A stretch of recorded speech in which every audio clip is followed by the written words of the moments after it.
प्यार है। खाली हारमोनियम पर ट्यून बजल लोग जान गया कि का बजावता भाई, लेकिन मेन बात नहीं चल करे तो के बजावे के कनी की गावे के कनी रे। वो गावत है तो गौनहरी मेहरिया करते करे तोर मेहरारू 4 लड़कन का माई बन गई। अब मैं गौनहरिया ही वो अपने वाली ना तोहरे वाली का बात करत था। गुड्डू किनांगी परवीन जमानिया से दोस्त उसे हम पूछ रहे 500 रुपया भैया के प्रणाम, तमाम आवाम के कोट कोट सनम। एल्बम वाली ई गीत अब हाल ही में बहुत जबरदस्त वायरल भेल। दुनिया का गीत त्रिभुवन भैया पैसा पर वायरल होता है, हमारा ऑडियंस वायरल करे। यह प्यार है लोगों का। शिल्पी राज का सवाल रहा भाई गीत रिलीज ना भले तो वही ट्रेंड में आ गया। हम बतौले शिल्पी राज हमसे कहता रे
हम एक बार ले ज्यादा ना हिलाएगा, दोबारा हिलबो ना करी।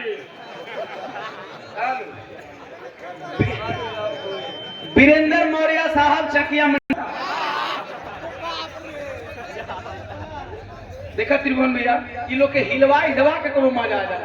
चलिए आप लोगों को मजा है तो हमें भी हिलाने में मजा है। एक बार और हिला दे। अच्छा सबकर मन है भैया, ठीक है का भैया तोरो मन हो। अब देखा भाई हम घरे न पहुंचे, ऐसे कि पहुंच आई घरे हैं, उनका ड्यूटी अलग, हमारे दोनों भाई का ड्यूटी अलग है। तो हम वहीं से ही पूछो कि अगर तोहरो मन हो तो तेरी और हिला दी, अगर त्रिभुवन भैया का मन हो तो और ही मन से हिलाई। इनहू का मन मजा इनहू के होता। चलिए कोई हमारे का आदत बहुत पहले से वैसे मजाक होला जब दिल पर लगे ना मजा आ जाए।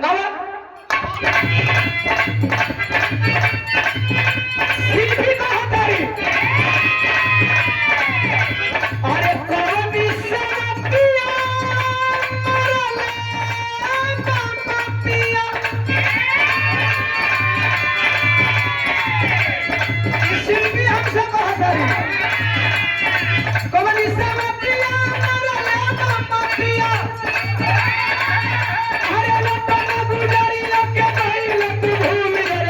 सुनी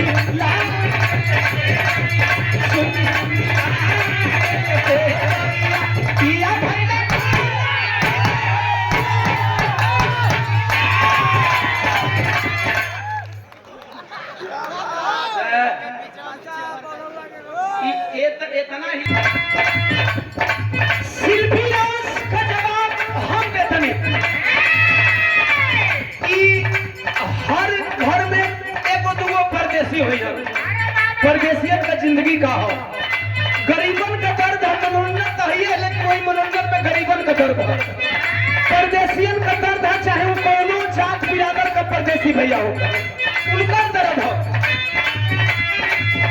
अरे दुनिया बना मजा दुनिया बना,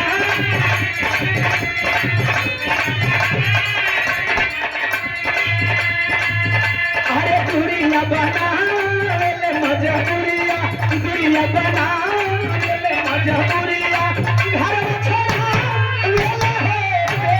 दुनिया बना।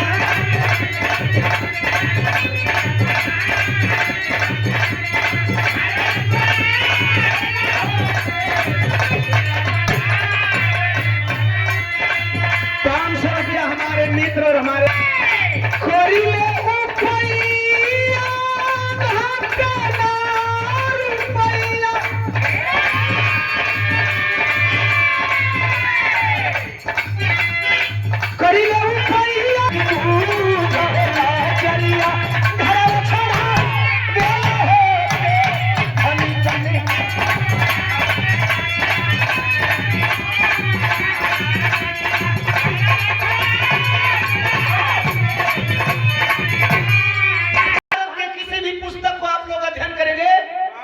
जो अधिकार, जो पावर समाज के हर वर्गों को बाबा साहब डॉक्टर बी आर अम्बेडकर ने दिया, वह पावर किसी किताब में नहीं मिलता साहब, किसी किताब में नहीं मिलता।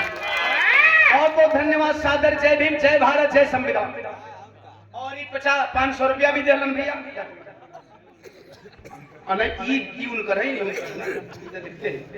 और सम्राट अशोक क्लब मंडल अध्यक्ष यूपी एवं मंडी समिति उपाध्यक्ष चकिया से गुड्डू मौर्य जी, इस भाव पे 500 रुपया आपके सादर जय भीम नमो बुद्धाय तमाम आवाम को कोट कोट सम्मान साधुआ।